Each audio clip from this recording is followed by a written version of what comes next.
तत्सत्परब्रह्मणे नमः. दिक्कालाद्यनवच्छिन्नानन्तचिन्मात्रमूर्तये स्वानुभूतेकमानाय नमः शान्ताय तेजसे.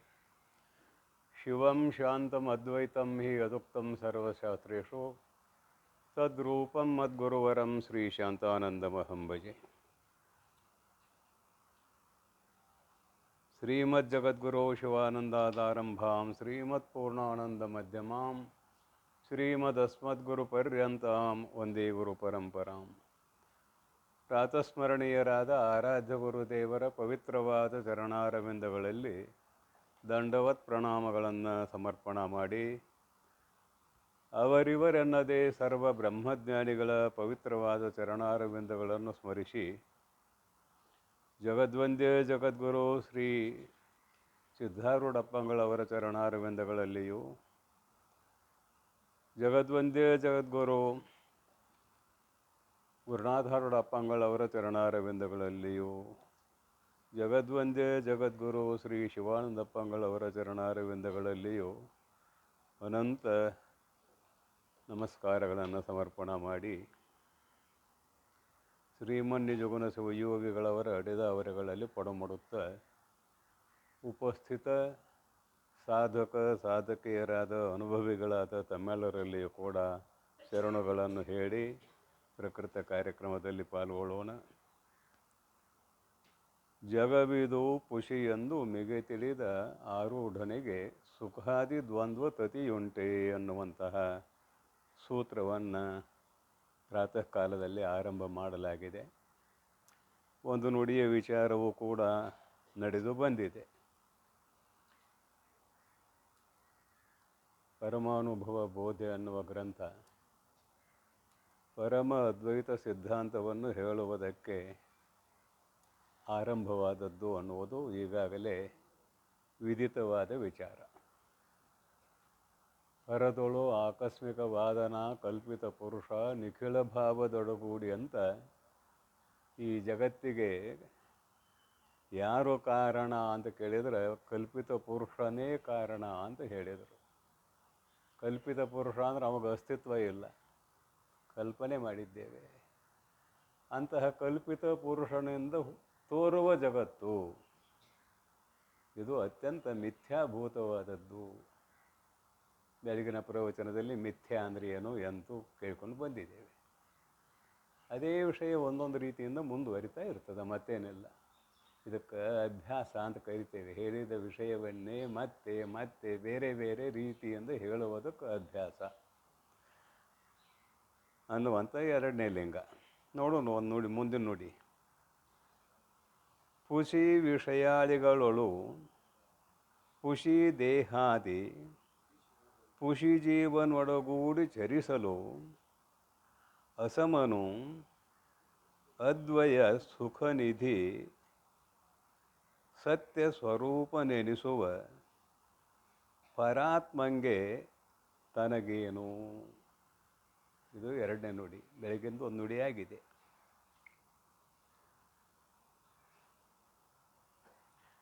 ಕರ್ಮಕಾಂಡ, ಉಪಾಸನಾಕಾಂಡ, ಜ್ಞಾನಕಾಂಡ ಅಂತ ಮೂರು ಕಾಂಡಗಳನ್ನು ಅಂಗೀಕಾರ ಮಾಡಿದ್ದೇವೆ.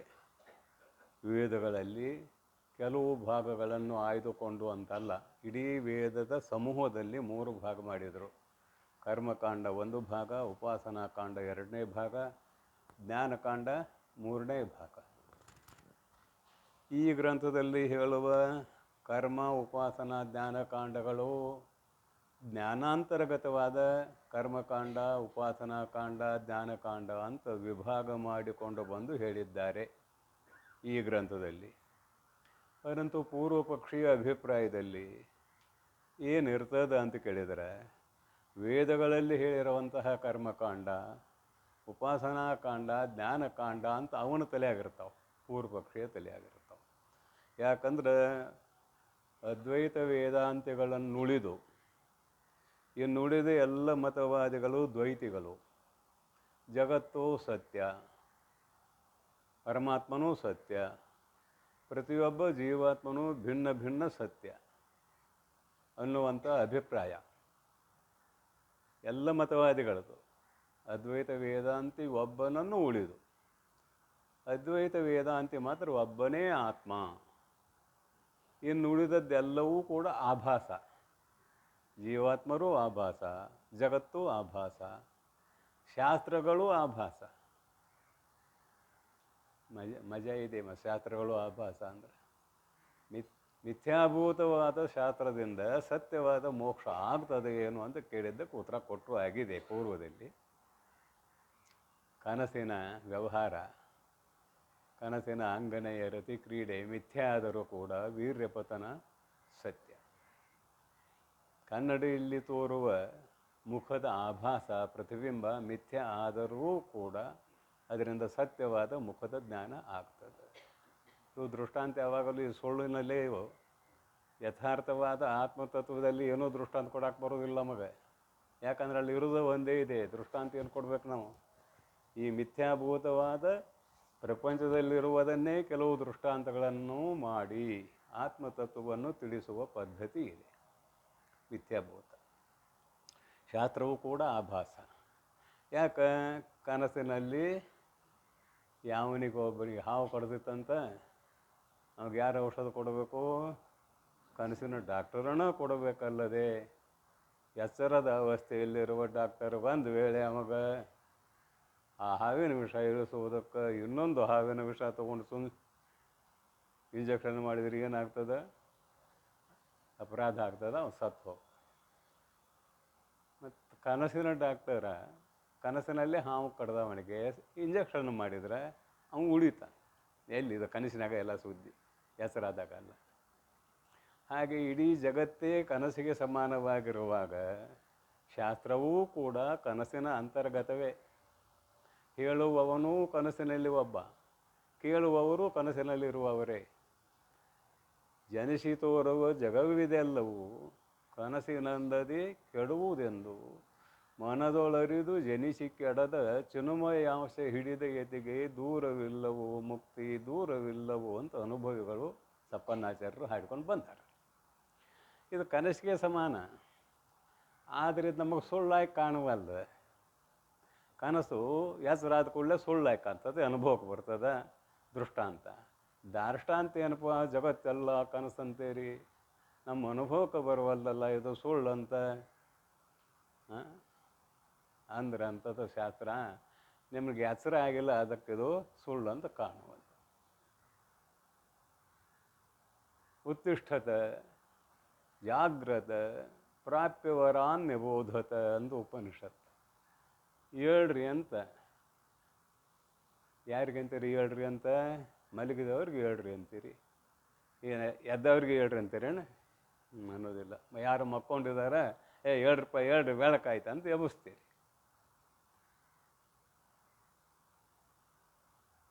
ನಾವು ಮಕ್ಕೊಂಡಿದ್ದೇವೆ. ಯಾವಾಗ? ಈಗ ಮಕ್ಕೊಂಡಿದ್ದೇವೆ. ನಾವೆಲ್ಲರೂ ಈಗ ಮಕ್ಕೊಂಡವ್ರೆ. ಅದಕ್ಕೆ ಶಾಸ್ತ್ರ ಅಂತತ ಹೆಸರಾಗ್ರಿ, ಹೇಳ್ರಿ ಅಂತ.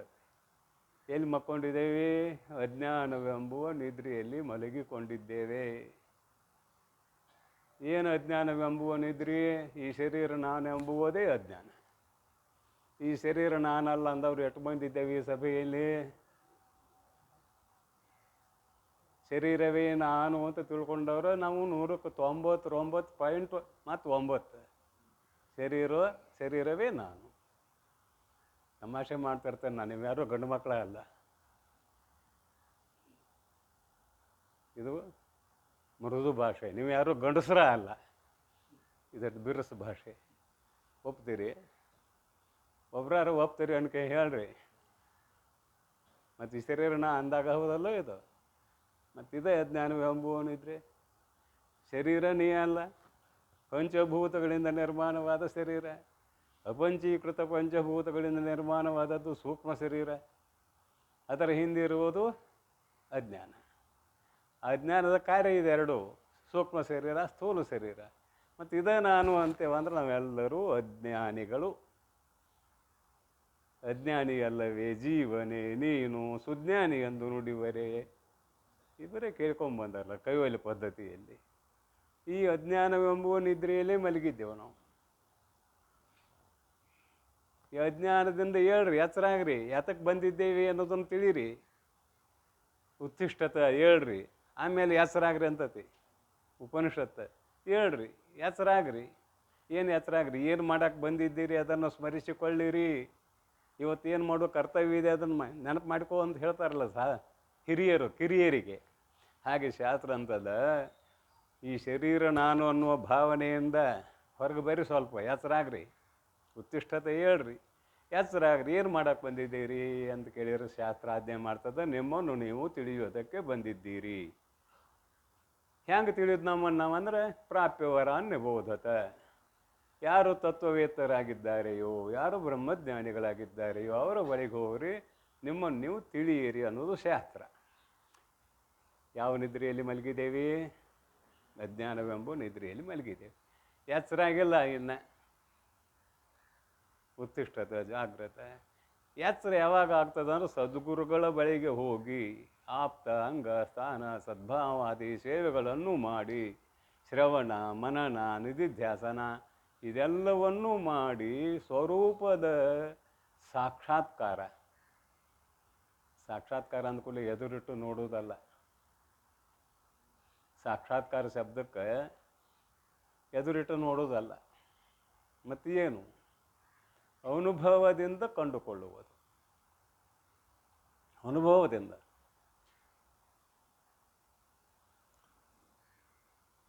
ಅನುಭವದಿಂದ ಕಂಡುಕೊಳ್ಳುವುದಂದ್ರೆ ಏನು? ಅರಿಯುವುದು ಅಂತ ಅರ್ಥ, ಮತ್ತೇನಲ್ಲ. ಆತ್ಮಾವಾರೇ ದ್ರಷ್ಟವ್ಯ, ಇದೇ ಉಪನಿಷತ್ತಿನ ಇಟ್ಕೊಂಡು, ಇದೇ ಗ್ರಂಥದ್ದು ಇಟ್ಕೊಳ್ಳೋಣ. ಆತ್ಮಾವಾರೇ ದ್ರಷ್ಟವ್ಯ ಶ್ರೋತವ್ಯೋ ಮಂತವ್ಯೋ ನಿಧಿಧ್ಯಾಸಿತವ್ಯ. ಎಲೆ ಮೈತ್ರೇಯಿ, ನಿನಗೆ ನಿತ್ಯ ಸುಖದ ಪ್ರಾಪ್ತಿಯಾಗಬೇಕಾದರೆ ಆತ್ಮನನ್ನು ನೋಡು. ಆತ್ಮಾವಾರೇ, ಅರೇ ಆತ್ಮ ದ್ರಷ್ಟವ್ಯ, ಆತ್ಮನನ್ನು ನೋಡು. ನೋಡು ಅಂದ್ರೇನು? ಆತ್ಮನನ್ನು ಅರಿ, ತಿಳಿ ಅಂತದರ ಅರ್ಥ. ಆತ್ಮನನ್ನು ತಿಳಿಯಬೇಕಾದರೆ ಶ್ರವಣ ಮಾಡಬೇಕು. ಏನು ಶ್ರವಣ ಮಾಡಬೇಕು? ಆತ್ಮನ ಯಾಥಾತ್ಮವನ್ನು ತಿಳಿಸುವ ಗ್ರಂಥಗಳ ಶ್ರವಣ ಮಾಡಬೇಕು. ಲೋಕದ ವಿಷಯ ಅಲ್ಲ, ನಿನ್ನ ಸ್ವರೂಪವಾಗಿರುವ ಆತ್ಮನ ಯಥಾರ್ಥವಾದ ಸ್ವರೂಪವನ್ನು ತಿಳಿಸುವ ಗ್ರಂಥಗಳನ್ನು ನೀನು ಶ್ರವಣ ಮಾಡಬೇಕು. ಏಕಾಗ್ರತೆಯಿಂದ ಕೇಳಬೇಕು. ನೆರೆ ಕೇಳೋ ಕೇಳಿದನು ಅರಿ, ಇದನ್ನು ಕನ್ನಡೀಕರಿಸ್ಯಾರ ಅವರು, ಹಿಂದೆಲ್ಲ ಕೇಳ್ಕೊಂಬಂದೇವೆ. ಇದನ್ನು ಚೆನ್ನಾಗಿ ಶ್ರವಣ ಮಾಡು. ಮುಂದೆ ನೀನು ಶ್ರವಣ ಮಾಡಿದ್ದನ್ನು ದೃಢೀಕರಣ ಮಾಡಿಕೊಳ್ಳುವುದಕ್ಕಾಗಿ ಮನನ ಮಾಡು. ಭೇದವನ್ನು ಹೇಳುವ ಶಾಸ್ತ್ರಗಳು ಭಾಳ ಅದಾವೆ. ಜೀವಾತ್ಮ ಬೇರೆ, ಪರಮಾತ್ಮ ಬೇರೆ, ಜೀವಾತ್ಮರುಗಳು ಬೇರೆ, ಅವರು ಭಾಳ ಯುಕ್ತಿಪೂರ್ವಕವಾಗಿ ಹೇಳ್ತಾರೆ.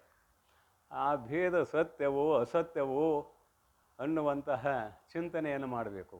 ಅದಕ್ಕಾಗಿ ಭೇದ ಬಾಧಕ ಯುಕ್ತಿಗಳಿದ್ದಾವೆ, ಅಭೇದ ಸಾಧಕ ಯುಕ್ತಿಗಳೂ ಇದ್ದಾವೆ. ಅವುಗಳನ್ನು ಇಟ್ಟುಕೊಂಡು ಚಿಂತನೆ ಮಾಡು. ಎರಡನೇದ್ದು. ಕೊನೆಗೆ ನಿಧಿಧ್ಯಾಸನ. ನಿಧಿಧ್ಯಾಸನ ಅಂದ್ರಂತೂ ನಿರಂತರವಾಗಿ ತೈಲಧಾರಿಯಂತೆ ಆತ್ಮಾಕಾರ ವೃತ್ತಿ ಇರಬೇಕಾಗ್ತದೆ. ಇದು ನಿಧಿಧ್ಯಾಸನ. ಆವಾಗ ನಮಗೆ ಎಚ್ಚರ ಆಗ್ತದೆ. ಯಾವಾಗ ನಿಧಿಧ್ಯಾಸನ ಪರಿಪಕ್ವ ಅವಸ್ಥೆ ಬರುತ್ತದೆಯೋ ಮುಗೀತು, ನಿಧಿಧ್ಯಾಸನ ಮಾಡೋ ಕೆಲಸ ಮುಗೀತು ಅಂತ ಅರ್ಥ. ಪರಿಪಕ್ವ ಅವಸ್ಥೆ ಅಂದ್ರೆ ಮಾವಿನ ಗಿಡದ ಕಾಯಾಗಿದೆ, ಅದು ಪರಿಪಕ್ವ ಆಯ್ತಂದ್ರೆ ಆ ಗಿಡದಿಂದ ಕೆಳಗೆ ಬೀಳ್ತದೆ. ಪರಿಪಕ್ವ ಆಯ್ತಂದ್ರೆ ಗಿಡ ಮೊದಲು ಹೋಗಂತಿತ್ತು ಕಾಯಿಗೆ, ಅದು ಹೋಗಲಿಲ್ಲ. ಈಗ ಅದು ಹೋಗಿ ಅನ್ನೋದೇ ಬೇಕಾಗಿಲ್ಲ, ಕಾಯಿ ತಾನೇ ಬೀಳ್ತದೆ ಯಾವಾಗ? ಪರಿಪಕ್ವ ಆದಾಗ.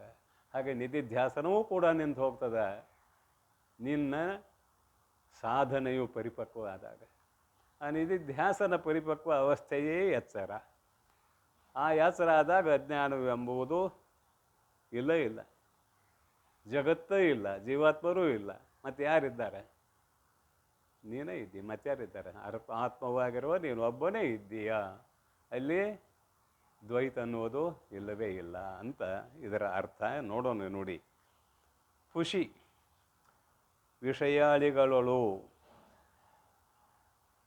ವಿಷಯಾಳಿಗಳೊಳು ಅಂತ ಬಹುವಚನ ಹಾಕಿದ್ದಾರೆ. ನಾವೇನು ಲೋಕದಲ್ಲಿ ಪದಾರ್ಥಗಳನ್ನು ನೋಡ್ತಾ ಇದ್ದೇವಲ್ಲ, ಎಲ್ಲ ಪದಾರ್ಥಗಳು ವಿಷಯಗಳು. ನೀವು ಬೆಳ್ಳಿ, ಬಂಗಾರ, ವಜ್ರ, ವೈಡೂರ್ಯ, ಹೊಲ, ಮಣಿ, ಹೆಂಡ್ರು, ಮಕ್ಕಳು, ಧನ, ಕನಕ, ವಸ್ತು, ವಾಹನ, ಏನೇನು ಹೇಳ್ಕೊಳ್ತೀರಿ ಹೇಳ್ಕೊಳ್ರಿ, ಅವೆಲ್ಲವೂ ವಿಷಯಗಳು. ರೂಪ, ರಸ, ಗಂಧ, ಶಬ್ದ, ಸ್ಪರ್ಶ ಈ 5ರಲ್ಲಿ ಇವೆಲ್ಲ ಅಂತಪಾತಿ ಆಗ್ತಾವೆ. ಈಗೇನು ಹೇಳಿ ಆಯ್ತಲ್ಲ, ಇವೆಲ್ಲ 5ರಲ್ಲಿಯೇ ಕ್ರೋಢೀಕೃತವಾಗುತ್ತವೆ ಈ ವಿಷಯಾದಿಗಳು. ಎಂಥವೇವು ಅಂತ ಕೇಳಿದ್ರೆ ಪುಷಿ, ಅದಕ್ಕೆ ವಿಶೇಷಣ ಕೊಟ್ಟಾರೆ. ಪುಷಿ ವಿಷಯಾದಿಗಳು. ಪುಷಿ ಅನ್ನುವ ಶಬ್ದದ ಅರ್ಥ ಬೆಳಗಿನ ಪ್ರವಚನದಲ್ಲಿ ಆಗಿದೆ. ಮಿಥ್ಯಾ, ಸುಳ್ಳು, ಪುಷಿ ಇವೆಲ್ಲ ಪರ್ಯಾಯ ಪದಗಳು. ಮಿಥ್ಯಾ ಅನ್ನೋದು ಸಂಸ್ಕೃತ ಶಬ್ದ, ಪುಷಿ ಕನ್ನಡ, ಸುಳ್ಳು ಅನ್ನೋದು ಕನ್ನಡ. ಪುಷಿ ವಿಷಯಾಳಿಗಳು ತೋರ್ತವ, ಅವುಗಳಿಗೆ ಇರುವಿಕೆ ಇಲ್ಲ ಅಂತ ಬೆಳಗಿನ ಪ್ರವಚನದಲ್ಲಿ ವಿಸ್ತಾರವಾಗಿ ಬಂದಿದೆ. ಪುಷಿ ವಿಷಯಾಳಿಗಳು. ಪುಷಿ ದೇಹಾದಿ, ಈ ದೇಹ ಮೊದಲು ಮಾಡಿಕೊಂಡು ಇದರಲ್ಲಿರುವಂತಹ ಎಲ್ಲ ಇಂದ್ರಿಯಗಳು, ಬಾಹ್ಯೇಂದ್ರಿಯಗಳು, ಆಮೇಲೆ ಒಳಗಿನ ಇಂದ್ರಿಯಗಳು, ಮನ, ಬುದ್ಧಿ, ಚಿತ್ತು, ಅಹಂಕಾರ, ಇವು ಪಂಚಜ್ಞಾನೇಂದ್ರಿಯ, ಪಂಚಕರ್ಮೇಂದ್ರಿಯ ಹೊರಗಿನವು. ಹಾಗೆ ವಿಚಾರ ಮಾಡಿದ್ರೆ ಇವು ಒಳಗೆ ಹೋಗ್ತಾವ. ಈಗ ನೋಟ್ ಮಾತ್ರಕ್ಕೆ ಹೊರಗಿನವು ಅಂತ ಹೇಳಬೇಕಷ್ಟೇ, ಬಾಹ್ಯೇಂದ್ರಿಯಗಳು ಅಂತ ಹೇಳಬೇಕಷ್ಟೇ. ಅದಕ್ಕಾಗಿ ಅಂದರೂ ದೇಹಾದಿ, ಆದಿ ಶಬ್ದದಿಂದ ಈ ಸ್ಥೂಲ ಶರೀರ, ಇದರಲ್ಲಿರುವಂಥ ಕರ್ಮ ಇಂದ್ರಿಯಗಳಿದ್ದಾವಲ್ಲ, ಕರ್ಮೇಂದ್ರಿಯ, ಜ್ಞಾನೇಂದ್ರಿಯ, ಹಾಗೆಯೇ ಮನ, ಬುದ್ಧಿ, ಚಿತ್ತು, ಅಹಂಕಾರ ಎಲ್ಲವನ್ನು ತೆಗೆದುಕೊಳ್ಳೋಣ ನಾವೀಗ. ಆಯ್ತು, ಇದು ವಿಷಯಗಳೂ ಸುಳ್ಳು, ಶರೀರವೂ ಸುಳ್ಳು, ಇಂದ್ರಿಯಾದಿಗಳು ಸುಳ್ಳು, ಮನ, ಬುದ್ಧಿ, ಚಿತ್ತು, ಅಹಂಕಾರಾದಿಗಳೂ ಸುಳ್ಳು, ಎಲ್ಲ ಸುಳ್ಳು ಸುಳ್ಳು ಈ ಸಂಸಾರ, ಸುಖವಿಲ್ಲೋ ಇದರೊಳು ಚೂರ. ಹಾಡಿದ್ದೀವಿ, ನಾವು ಹಾಡಿದ್ದೀವಿ, ಯಾರು ಸುಳ್ಳು ಅಂತ ನಿಶ್ಚಯ ಇಲ್ಲ, ಹಾಡಿದ್ದೇವೆ ಅಷ್ಟೆ. ಸುಳ್ಳು ಈ ಸಂಸಾರ, ಸುಖವಿಲ್ಲೋ ಇದರೊಳು ಚೂರ. ಹೆಂಡಿರೋ ಮಕ್ಕಳು ಇವರೆಲ್ಲ ಯಾರ? ಮಾಯದವರ. ಅನುಭವಿಗಳು ಹಾಡ್ಯಾರ, ಖರೆ ನಮ್ಮ ಅನುಭವಕ್ಕೆ ಬರ್ಬೇಕಲ್ಲ ಅದ. ಪುಷಿ ದೇಹಾದಿ, ಪುಷಿ ಜೀವನೊಡಗೂಡಿ ಇಲ್ಲಿಗೆ ಬರೀ. ಈಗ ಜಗತ್ತಿನ ಎಲ್ಲ ವಿಷಯಗಳು ಸುಳ್ಳು, ಈ ದೇಹನೂ ಸುಳ್ಳು, ಇದರಲ್ಲಿರುವ ಇಂದ್ರಿಯಗಳು ಸುಳ್ಳು, ಮನ, ಬುದ್ಧಿ, ಚಿತ್ತು, ಅಹಂಕಾರಾದಿಗಳು ಸುಳ್ಳು.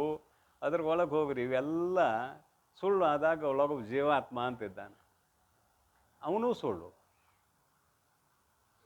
ಯಾಕೆ ಅವನು ಸುಳ್ಳು ಅಂದ್ರೆ ಅವಿದ್ಯಾ ಉಪಾಧಿಯಿಂದ ಕೂಡ್ಕೊಂಡಿದ್ದಾನೆ. ಅವಿದ್ಯಾ ಉಪಾಧಿಯಿಂದ ಕೂಡಿಕೊಂಡೋದ್ರಿಂದ ಅವಾಗ ಅಂತಃಕರಣ, ಅವಚ್ಛಿನ್ನ ಚೇತನ, ಜೀವಾತ್ಮ ಏನೇನೋ ವ್ಯಾಖ್ಯಾನ ಮಾಡಿದ್ದೀವಿ, ಲಕ್ಷಣ ಭಾಳ ಕೊಟ್ಟಿದ್ದೇವೆ. ಅಂತಃಕರಣ ಅವಚ್ಛಿನ್ನ ಚೇತನವೇ ಜೀವಾತ್ಮ, ಅಂತಃಕರಣ ವಿಶಿಷ್ಟ ಚೇತನವೇ ಜೀವಾತ್ಮ, ಹೀಗೆ ಹೇಳ್ಕೊಂಡು ಬಂದಿದ್ದೇವೆ. ಅಂತಃಕರಣ ಅವಿದ್ಯೆಯ ಕಾರ್ಯ. ಅಂತಃಕರಣ ಅಂದರೆ ಅವಿದ್ಯೆಯ ಕಾರ್ಯ. ಅವಿದ್ಯೆಯ ಕಾರ್ಯವಾಗಿರುವ ಅಂತಃಕರಣದಲ್ಲಿ ಚೇತನ ಕೂಡಿಲ್ಲ, ಕೂಡಿದಂತೆ ಆಗಿದೆ. ಅಂತಃಕರಣ ವಿಶಿಷ್ಟ ಚೇತನ ಅಂತೀವಲ್ಲ ನಾವು. ಅಂತಃಕರಣ ವಿಶಿಷ್ಟ ಚೇತನ ಅಂದಾಗ ಅದೆರಡು ಕೂಡಿದಾಗ ವಿಶಿಷ್ಟ ಅಂತ ಕರೆಸಿಕೊಳ್ತದೆ. ಎರಡು ಪದಾರ್ಥ, ವಿಶೇಷಣ ವಿಶೇಷ ಅಂತ ಎರಡು ಆಗ್ತಾವೆ. ಇಲ್ಲಿ ಅಂತಃಕರಣ ವಿಶಿಷ್ಟ ಚೇತನ ಅಂದಾಗ ಹಂಗಾರೆ ಇದು ಚೇತನ ಅಂತಃಕರಣದೊಡನೆ ಕೂಡಿಕೊಂಡಿದೆ ಅಂತ ಅನ್ನಿಸ್ತದೆ, ಅರ್ಥ ಆಗ್ತದೆ. ಆದರೆ ಅಂತಃಕರಣದೊಡನೆ ಚೇತನ ಕೂಡಿಕೊಂಡಿಲ್ಲ, ಕೂಡಿಕೊಂಡಂತೆ ಆಗಿದೆ. ಯಾಕೆ ಹೀಗೆ ಬಿಡಿಸ್ಬೇಕು? ಕೂಡಿಕೊಂಡಂತೆ ಆಗಿದೆ ಅಂತ ಯಾಕೆ ಬಿಡಿಸ್ಬೇಕು ಅಂತ ಕೇಳಿದರೆ, ಕೂಡಿಕೊಂಡಂತೆ ಆದದ್ದು ಸುಳ್ಳು, ಕೂಡಿಲ್ಲ. ಕೂಡಿಕೊಂಡಂತೆ ಆದದ್ದು ಸುಳ್ಳು ಇಲ್ಲಿ ಜೀವಾತ್ಮನ ವಿಷಯದಲ್ಲಿ. ಮತ್ತು ಜೀವಾತ್ಮನೂ ಕೂಡ ಸುಳ್ಳು ಅಂದೀವಿ ಅಂದ್ರೆ ಒಂದು ವೇಳೆ ಅಲ್ಲಿದ್ದಿದ್ದಾಗ ಶಬ್ದಾರ್ಥ ಮಾಡಿದೀವಿ ಅಂತ ಇಟ್ಕೊಳ್ಳೋಣ. ಪುಷಿ ಜೀವ ಅಂತೀವಿ ಅಂತ ಇಟ್ಕೊಳ್ಳಿ. ಮತ್ತು ಜೀವಾತ್ಮ ಪುಷಿ ಆದ್ರೆ ಪರಮಾತ್ಮನೂ ಪುಷಿ ಆಗ್ಬೇಕಾಕೈತಿ, ಅವನು ಸುಳ್ಳು ಆಗ್ಬೇಕಾಕೈತಿ. ಆಗಲಿ ಒಪ್ಪನು. ಪರಮಾತ್ಮ ಅಂತ ಯಾರಿಗೆ ಅಂತೀರಿ ಅಂದರೆ ಅಖಂಡ ಚೇತನಕ್ಕೆ ಅಂತೀವಿ ಅಂದ್ರೆ ಹೊಂದೋದಿಲ್ಲ. ಮತ್ತು ಯಾರಿಗೆ ಅನ್ಬೇಕು? ಮಾಯಾ ಉಪಾಧಿಯಿಂದ ಕೂಡಿಕೊಂಡಿರುವ ಚೇತನಕ್ಕೆ ಪರಮಾತ್ಮ ಅನ್ಬೇಕು. ಈ ಜೀವಾತ್ಮ ಸುಳ್ಳು ಅಂದ್ರೆ ಅವನು ಸುಳ್ಳು, ಪರಮಾತ್ಮನೂ ಸುಳ್ಳು. ಯಾಕೆ? ಅಲ್ಲಿರುವ ಮಾಯಾ ಉಪಾಧಿ ಸುಳ್ಳು, ಇಲ್ಲಿರುವ ಅವಿದ್ಯಾ ಉಪಾಧಿ ಸುಳ್ಳು. ಈ ಅವಿದ್ಯಾ ಉಪಾಧಿಯಲ್ಲಿರುವ ಮಿಥ್ಯಾತ್ವವನ್ನು ಚೇತನದಲ್ಲಿ ನೋಡ್ತಾ ಇದ್ದೇವೆ, ಇವು ಜೀವಾತ್ಮ ಆದ. ಮಾಯಾ ಉಪಾಧಿಯಲ್ಲಿರುವ ಮಿಥ್ಯಾತ್ವವನ್ನು ಅಖಂಡ ಚೇತನದಲ್ಲಿ ನೋಡ್ತಾ ಇದ್ದೇವೆ, ಎರಡು ಅಖಂಡ ಚೇತನದಲ್ಲೇ ನೋಡೋದು. ಅವ ಈಶ್ವರ ಆದ. ಮಾಯಾ ಉಪಾಧಿ ದ್ವಾಡೋದು ಅವ ಈಶ್ವರ ಆದ. ಅವಿದ್ಯಾ ಉಪಾಧಿ ಭಾಳ ವಿಭಾಗ ಆಗಿದೆ. ಅವಿದ್ಯೆ ಅನ್ನೋ ಉಪಾಧಿ ಬಹಳಷ್ಟು ವಿಭಾಗ ಆಗಿದೆ. ಇದನ್ನು ಅಂಗೀಕಾರ ಮಾಡಿದ್ದೇವೆ. ಮಾಯೆಯ ಏಕದೇಶವೇ ಅವಿದ್ಯೆ ಅಂತ ಅಂಗೀಕಾರ ಮಾಡಿದ್ದೇವೆ. ಮೊದಲೇ ಹೇಳಿದ್ದೇನೆ ನಾ, ಶಾಸ್ತ್ರ ಸುಳ್ಳು ಅಂತ ನೆನಪಿಟ್ಕೊಳ್ರಿ. ಶಾಸ್ತ್ರ ಸುಳ್ಳು ಅಂತ. ಮಾಯೆ ಕೈಗೆ ಸಿಗೋದಿಲ್ಲ. ತಮಾಷೆಯಾಗಿ ಹೇಳ್ತಿರ್ತೇನೆ ನಾ ಆಗಾಗ, ಈ ಪಂಚೀಕರಣ ಮಾಡುವಾಗ ಆಕಾಶ 2 ಭಾಗ ಮಾಡ್ತಮ್ಮ, ಆಕಾಶ ಅರ್ಧ ತೆಗೆದಿಡು, ಆಕಾಶ ಏನು ನೋಡೋದು 4 ಭಾಗ ಮಾಡು ಅಂತ ಗುರು ಹೇಳಿದ.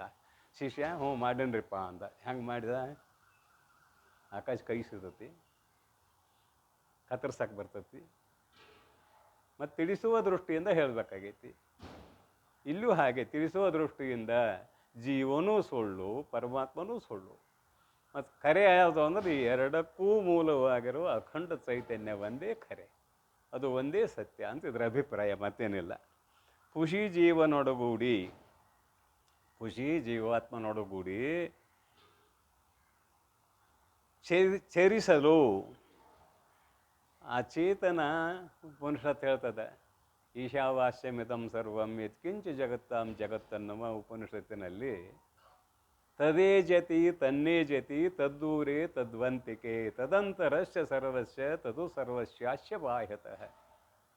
ಆತ್ಮತತ್ವ ಚಲಿಸುತ್ತದೆ, ಆತ್ಮತತ್ವವು ಚಲಿಸುವುದಿಲ್ಲ. ತತ್ ಏಜತಿ ತತ್ ನ ಏಜತಿ.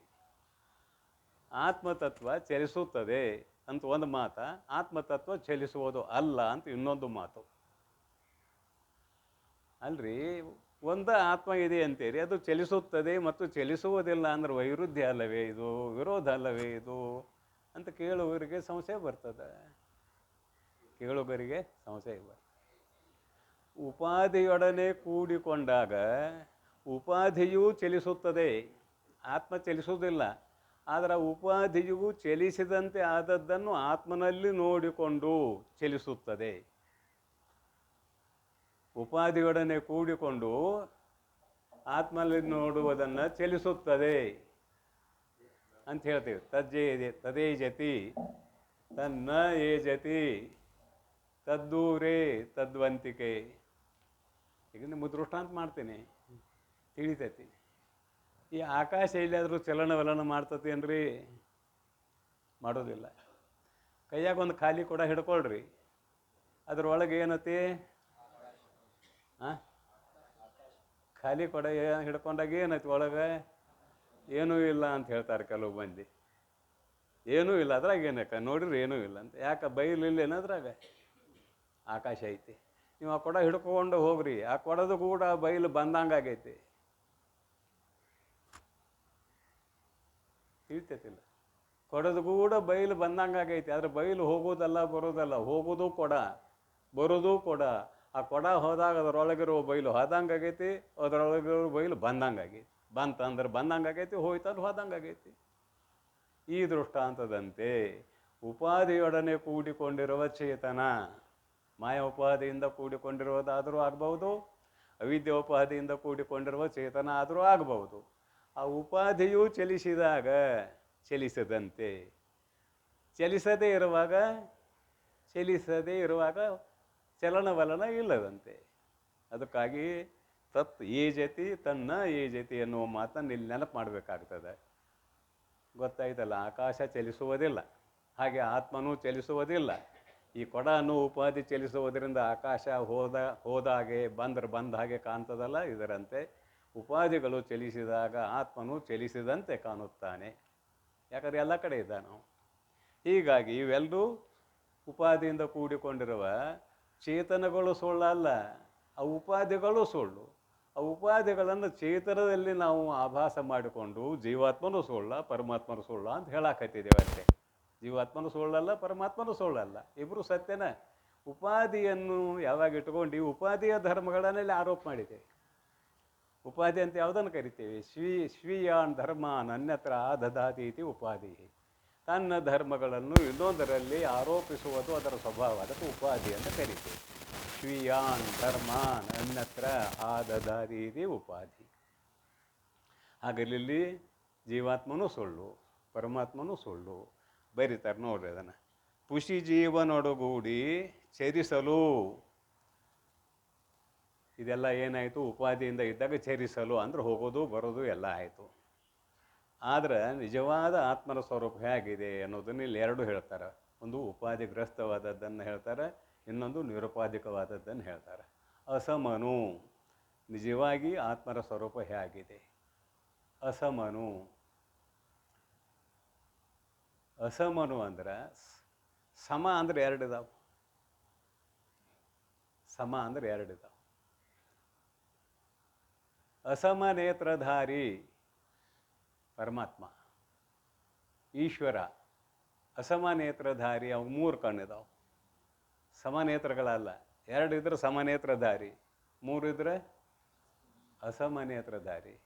ಇಲ್ಲಿ ಪರಮಾತ್ಮನು ಅಸಮನು ಅಂದ್ರೆ ಒಬ್ಬನೇ ಅಂತದ್ರ ಅರ್ಥ. ಅವನಿಗೆ ಸಮಾನವಾದದ್ದು ಮತ್ತೊಂದು ಇಲ್ಲವೇ ಇಲ್ಲ. ಪರಮಾತ್ಮನಿಗೆ ಸಮಾನವಾದದ್ದು ಮತ್ತೊಂದು ಇಲ್ಲವೇ ಇಲ್ಲ. ಅಸಮನು. ಹೇಳಿದ ಶಬ್ದವನ್ನೇ, ಅರ್ಥವನ್ನೇ ಇನ್ನೊಂದು ಶಬ್ದದಿಂದ ಹೇಳ್ತಾರೆ. ಅಭ್ಯಾಸ ಅನ್ನುವ ಲಿಂಗ ಅಂತ ಮೊದಲ ನಾನು ನೆನಪು ಮಾಡಿದ್ದೇನೆ. ಅಸಮನು ಅಂದ್ರೆ ಒಬ್ಬನೇ, ಅವನಿಗೆ ಸಮಾನವಾದದ್ದು ಮತ್ತೊಂದು ಇಲ್ಲ ಅಂತಾಯಿತು. ಮುಂದಿನ ಶಬ್ದ ಹೇಳ್ತಾರೋ ಅದ್ವಯನು. ಅಸಮನು ಅಂದರೂ ಅದೇ ಅರ್ಥ, ಅದ್ವಯನು ಅಂದರೂ ಅದೇ ಅರ್ಥ. ಉಪನಿಷತ್ನಲ್ಲಿ ಹೇಳಿದ, ಉಪನಿಷತ್ ಅಷ್ಟೇ ಯಾಕೆ, ಗೀತೆಯಲ್ಲಿಯೂ ಬರ್ತಾವೆ, ಉಪನಿಷತ್ನಲ್ಲಿಯೂ ಬರ್ತಾವೆ. ಹೇಳಿದ ಅರ್ಥವನ್ನೇ ಮತ್ತೆ ಮತ್ತೆ ಬೇರೆ ಬೇರೆ ಮಂತ್ರಗಳಿಂದ ಹೇಳ್ತಾ ಇದ್ದೀರಲ್ಲ, ಬ್ಯಾಸರಾಗೋದಿಲ್ಲ ನಿಮಗೆ ಅಂತ ಕೇಳಿದರೆ ಬರೀತಾರೆ ಭಾಷ್ಯಕಾರರು, ನಹಿ ಮಂತ್ರಾಣಾಂ ಜಾಮಿತ ಅಸ್ತಿ. ಮಂತ್ರಗಳಿಗೆ ಹೇಳಿದ ಅರ್ಥವನ್ನೇ ಹೇಳುವುದಕ್ಕೆ ಬೇಸರವೆಂಬುವುದು ಇಲ್ಲ. ಯಾಕೆ ಹೇಳಿದ್ದನ್ನು ಮತ್ತೆ ಮತ್ತೆ ಹೇಳಬೇಕು, ಒಮ್ಮೆ ಹೇಳಿದ್ರೆ ಸಾಲುವುದಿಲ್ಲೇನು ಅಂತ ಕೇಳಿದರೆ ಅದಕ್ಕೆ ಉತ್ತರ ಇದೆ. ಏನು ಉತ್ತರ ಇದೆ? ಒಮ್ಮೆ ಹೇಳಿದರೂ ಸಾಲುವುದಿಲ್ಲ. ಯಾಕೆ ಸಾಲುವುದಿಲ್ಲ? ಅಂತಃಕರಣ ಪರಿಪಕ್ವ ಆಗಿರೋದಿಲ್ಲ. ಯಾರ ಅಂತಃಕರಣ ಅತ್ಯಂತ ಪರಿಪಕ್ವವಾಗಿದೆಯೋ ಅವನಿಗೆ ಒಮ್ಮೆ ಹೇಳಿದರೆ ಸಾಕು, ಅವನು ಮತ್ತೆ ಹೇಳಬೇಕಾಗಿಲ್ಲ. ಅವನಿಗೆ ಶ್ರವಣ ಸಮಕಾಲದಲ್ಲಿ ತತ್ವ ಸಾಕ್ಷಾತ್ಕಾರ ಆಗ್ತದೆ. ಶ್ರವಣ ಸಮಕಾಲದಲ್ಲಿ ಅವನು ಮನನ ಮಾಡಬೇಕಾಗಿಲ್ಲ, ನಿಧಿಧ್ಯಾಸನ ಮಾಡಬೇಕಾಗಿಲ್ಲ. ಆವೃತ್ತಿ ಅಸಕೃದುಪದೇಶಾತ್, ಬ್ರಹ್ಮಸೂತ್ರ ಇದು. ಆವೃತ್ತಿ ಅಸಕೃತ್ ಉಪದೇಶಾತ್ ಲಿಂಗಾಚ್ಯ ಅನ್ನೋದು ಇನ್ನೊಂದು ಸೂತ್ರ. 2 ಸೂತ್ರ ಇದಾವೆ, ಅಲ್ಲಿದ್ರ ಚಿಂತನೆ ಮಾಡ್ಯಾರ. ನಿಮ್ಮ ಪೂರ್ವ ಪಕ್ಷಿ ಕೇಳ್ತಾನ, ನಿಮ್ಮ ಆತ್ಮತತ್ವ ಒಂದೋ ಅನೇಕೋ? ಒಂದು. ಸಾವಯವೋ ಅಥವಾ ನಿರವಯವೋ? ಈ ಶಬ್ದ ಶಾಸ್ತ್ರೀಯ ಶಬ್ದಗಳು. ಅವಯವಗಳಿಂದ ಕೂಡಿದ್ದು ಅಥವಾ ಅವಯವಗಳಿಂದ ರಹಿತವಾದದ್ದು. ಹಂಗಂದ್ರೇನು? ನಮ್ಮ ಶರೀರ ಇದೆಯಲ್ಲ, ಇದು ಸಾವಯವ. 2 ಕೈಯ, 2 ಕಾಲ, ಕಣ್ಣು, ಕಿವಿ, ಮೂಗು, ಬಾಯಿ ಇವೆಲ್ಲವೂ ಅವಯವಗಳು ಅಂತ ಕರೆಸ್ಕೊಳ್ತದೆ. ಇವ್ಯಾವೂ ಇಲ್ಲದೆ ಇದ್ದ ಆಕಾಶ ಐತಲ್ಲ, ಈಗ ಆಕಾಶದಾಗ ಕಣ್ಣು, ಕಾಲು, ಕಿವಿ ಏನು ಅದಾವೇನ, ಅದು ನಿರವಯವ, ದೃಷ್ಟಾಂತ ನಮ್ಮದು. ಹಾಗೆ ನಿಮ್ಮ ಆತ್ಮನು ಸಾವಯವನೋ ನಿರವಯವನೋ, ಒಬ್ಬನೋ ಅಥವಾ ಅನೇಕೋ? ಅಂದ್ರೆ ನಮ್ಮ ಆತ್ಮ ಒಬ್ಬನೇ, ಅನೇಕಿಲ್ಲ. ಅವನು ಸಾವಯವನೂ ಅಲ್ಲ, ನಿರವಯವನು ಅಂತ ಉತ್ತರ ಕೊಡ್ತೇವೆ ಅವಾಗ. ಹಂಗಾರೆ ಒಮ್ಮೆ ಕೇಳಿದ್ರೆ ಸಾಕಲ್ಲ. ಈ ಆಕಾಶ ಒಂದು ಕಡೆ ನೋಡಿದರೆ ಇಡೀ ಬ್ರಹ್ಮಾಂಡದ ತುಂಬ ಇರುವ ಅಥವಾ ಬ್ರಹ್ಮಾಂಡವನ್ನು ವ್ಯಾಪಿಸಿಕೊಂಡಿರುವ ಆಕಾಶವನ್ನು ಮತ್ತೆ ಬೇರೆ ಕಡೆ ಹೋಗಿ ನೋಡ್ಬೇಕಾಗೈತೇನ? ನೋಡ್ಬೇಕಾಗಿಲ್ಲ. ಹಾಗೆ ನಿರವಯವವಾಗಿರುವ ಆತ್ಮತತ್ವವನ್ನು ಒಂದು ಸಲ ಕೇಳಿದರೆ ಸಾಕು, ಆಗಲೇ ಆತ್ಮತತ್ವದ ಸಾಕ್ಷಾತ್ಕಾರ ಆಗಬೇಕು. ಯತ್ ಸಾಕ್ಷಾತ್ ಅಪರೋಕ್ಷಾತ್ ಬ್ರಹ್ಮ ಅಂತ ನೀವು ಉಪನಿಷತ್ನಲ್ಲಿ ಹೇಳಿದ್ದೀರಿ. ಸಾಕ್ಷಾತ್ ಅಪರೋಕ್ಷಾತ್ ಬ್ರಹ್ಮ ಅಂತ ಹೇಳಿದ್ದೀರಿ. ಅದಕ್ಕೆ ಒಮ್ಮೆ ಮಾಡಬೇಕು, ಒಮ್ಮೆ ಶ್ರವಣ ಮಾಡಿದ್ರೆ ಸಾಕು. ಮನನ ಯಾಕೆ? ಶ್ರೋತವ್ಯ ಮಂತವ್ಯ ನಿಧಿಧ್ಯಾಸಿತವ್ಯ ಅನ್ನುವ ಈ ಮಂತ್ರದ ಮೇಲೆ ಆಕ್ಷೇಪ ಮಾಡ್ತಾನೆ ಪೂರ್ವ ಪಕ್ಷಿ. ಶ್ರೋತವ್ಯ ಮಂತವ್ಯ ನಿಧಿಧ್ಯಾಸಿತವ್ಯ. ಅದಕ್ಕೆ ಉತ್ತರ ಕೊಡ್ತಾರೆ. ಏನು ಉತ್ತರ ಕೊಡ್ತಾರೆ ಅಂತ ಕೇಳಿದರೆ, ಶುದ್ಧಾಂತಕರಣಿಯಾಗಿರುವ ಮಹಾನುಭಾವ ಕೇವಲ ಶ್ರವಣ ಮಾಡಿದರೆ ಸಾಕು, ಆತ್ಮತತ್ವದ ಸಾಕ್ಷಾತ್ಕಾರಕ್ಕೈತವ. ಶುದ್ಧಾಂತಕರಣಿ ಯಾರು ಅಂತ ಕೇಳಿದರೆ, ಈ ಭೂಮಿಯಲ್ಲಿ ಏನೇನು ಪದಾರ್ಥ ಹುಟ್ಟ್ಯಾವಲ್ಲ, ಭೂಮಿಯಲ್ಲಿ ಏನೇನು ಪದಾರ್ಥ ಹುಟ್ಟ್ಯಾವಲ್ಲ ಅವೆಲ್ಲವೂ ಭೂಮಿಯ ಸ್ವರೂಪವೇ. ಭೂಮಿಯಲ್ಲಿ ಹುಟ್ಟಿದ್ದೆಲ್ಲವೂ ಭೂಮಿಯ ಸ್ವರೂಪವೇ. ಕಾರಣದ ದೃಷ್ಟಿಯಿಂದ ನೋಡ್ರಿ, ನಿಮ್ಮ ಬೆಳ್ಳಿ, ಬಂಗಾರ, ತಾಮ್ರ, ಹಿತ್ತಾಳಿ, ಕಬ್ಬಿಣ, ಕಟ್ಟಿಗೆ, ಕಲ್ಲು ಇವೆಲ್ಲವೂ ಭೂಮಿಯಲ್ಲೇ ಹುಟ್ಟಿದಾವೆ. ಹಾಗಾದ್ರೆ ಒಂದು ಕಡೆ ಬೆಳ್ಳಿ, ಬಂಗಾರ, ಕಬ್ಬಿಣ, ಹಿತ್ತಾಳಿ, ತಾಮ್ರ, ಕಟ್ಟಿಗೆ, ಮಣ್ಣಿನ ಹೆಂಟಿ ಬಿದ್ದಿದ್ದಾವೆ. ಅವುಗಳು ಮಣ್ಣಿನಂತೆ ಯಾವನಿಗೆ ಕಾಣಿಸುತ್ತವೆಯೋ ಅವನು ಶುದ್ಧಾಂತಕರಣಿ. ಎಷ್ಟು ಮಂದಿ ಕಾಣ್ತದಿದು? ಶುದ್ಧಾಂತಕರಣಿ ಆಗಾಕ ನಾವೆಲ್ಲ ಕಷ್ಟಪಡ್ಬೇಕ್ರಿ ದೇವ್ರ. ಆತ್ಮ ಆಗಾಕ ಏನು ಕಷ್ಟಪಟ್ಟಿಲ್ಲ, ಬಡಬೇಕಾಗಿಲ್ಲ. ನಾವು ಮೊದಲ ಆತ್ಮ ಇದ್ದೇವೆ, ಮೊದಲ ಬ್ರಹ್ಮ ಇದ್ದೇವೆ.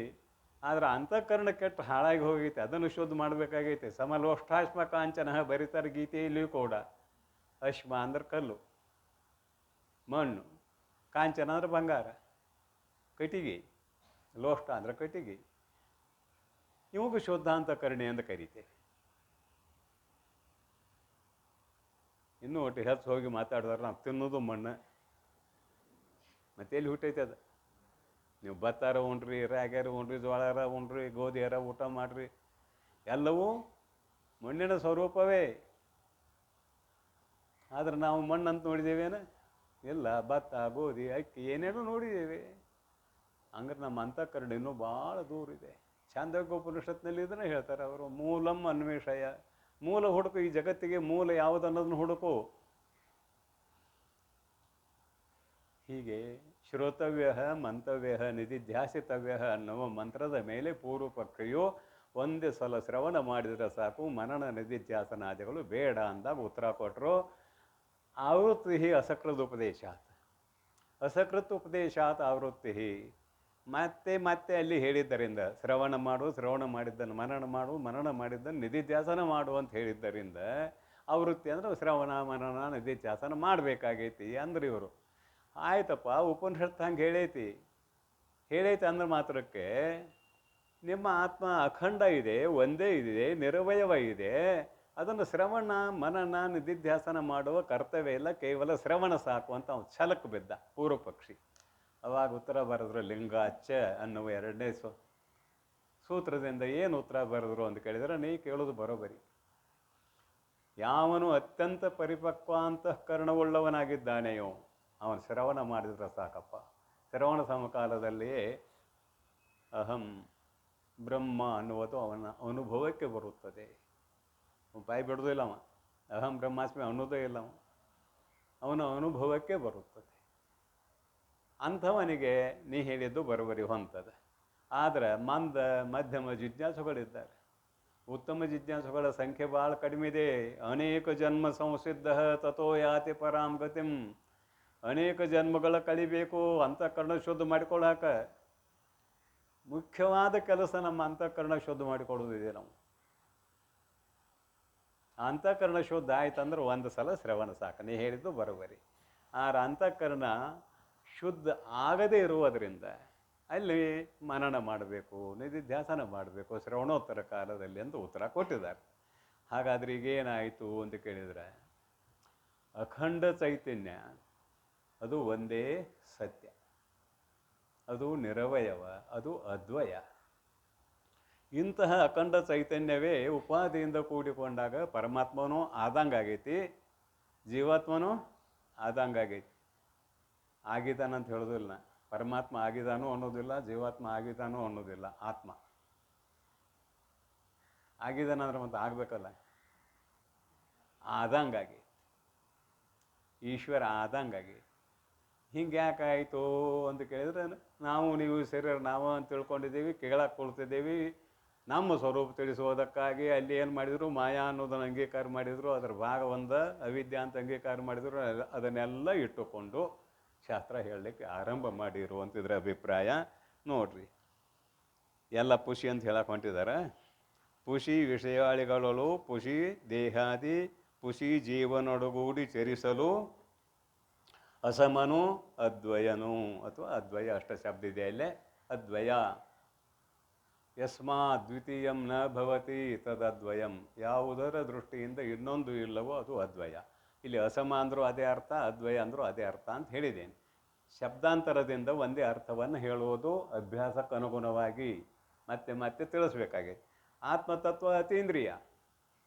ಅತೀಂದ್ರಿಯ ಅಂದ್ರೆ ಏನು? ಯಾವ ಇಂದ್ರಿಯಗಳಿಗೂ ವಿಷಯ ಆಗುವುದಲ್ಲ, ಅದಕ್ಕೆ ಅತೀಂದ್ರಿಯ ಅಂತ ಕರಿತೀವಿ.